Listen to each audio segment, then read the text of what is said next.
It's an interesting point there about a lot of industries are kind of promoting the fact that industry is changing and it's not necessarily a white male industry now, sort of the engineering manufacturing side of things. But Teresa's point there is that perhaps things haven't actually changed that much. So I don't know, Martha, your views on that. I know we spoke at length yesterday with regards to that women sometimes get pigeonholed in particular roles, that men are the ones that go out there and make the sales and put the numbers on the board, and women kind of get pushed more into the marketing, PR, front of house side of things. So do you still think those age-old stereotypes are in place, and how crucially, sorry I'm asking a few questions here, but if that's the case, then how do we break that barrier down to ensure that women, it's attractive to get into engineering and manufacturing type based roles? Well, to a lot of the points you just made and Teresa's point, it is true that we're not prepared to open the doors to a lot of female professionals in manufacturing and engineering, but we're taking baby steps in that direction. I think this recognition back at LATAMCAN was important. I know at least Roeslein has, we have a women's forum, a mentoring for young women who are needing to understand how to navigate in a male-dominated industry. We didn't have that, you and I, Teresa. We had to figure it out on our own. There's not enough focus in the industry. Maybe that's part of it. I don't have the answer. I wish I did.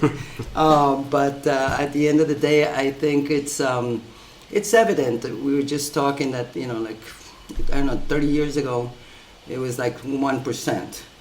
Today maybe we have 10% of a female force within the industry. Again, these are just observational statistics, not necessarily measured, but we're going in the right direction. And I think that if companies would embrace and support the young talent so that it grows with the industry. We're all aging out, and Teresa made a good point about that as well. We're getting older, so who's going to continue? And what is that going to look like with innovation, with technology, with all the changes in society? But I would even say, you mentioned young talent.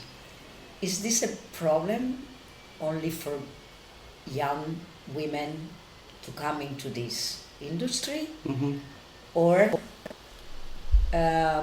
is there a deeper issue, which is how does this industry motivate the young people, generally speaking? I mean, male and female. Mm-hmm. So is this industry enough attractive for the new generations? Most probably no.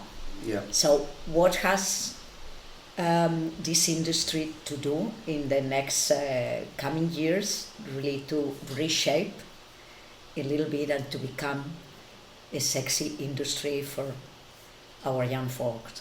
Mm-hmm. So Okay, so Teresa, you're going one step further and you think this isn't necessarily a women issue, this is a case of young people issue, because if you get young people motivated, then that will actually ensure that you get talented young women to the table. So you think this goes one step further, and we're potentially seeing maybe a brain drain within the industry, where you only have to look at this conference this week, you've got people with 20, 30, 40 years experience, very talented people. When they retire, it's human nature, they take that knowledge with them. So how do we ensure that doesn't happen? And is there anything at Actega that you're doing to try and ensure that that's not the case? Well, I think we have to change the way we organize our business. I think we have to understand that there are new generations demanding different rules in the game. So we have to change our mind, and we have to really open new doors. This is in every industry, but more open to remote work, to flexibility, to really allow our young folks to work more on digital projects, because at the end of the day, that's probably the most stimulating area.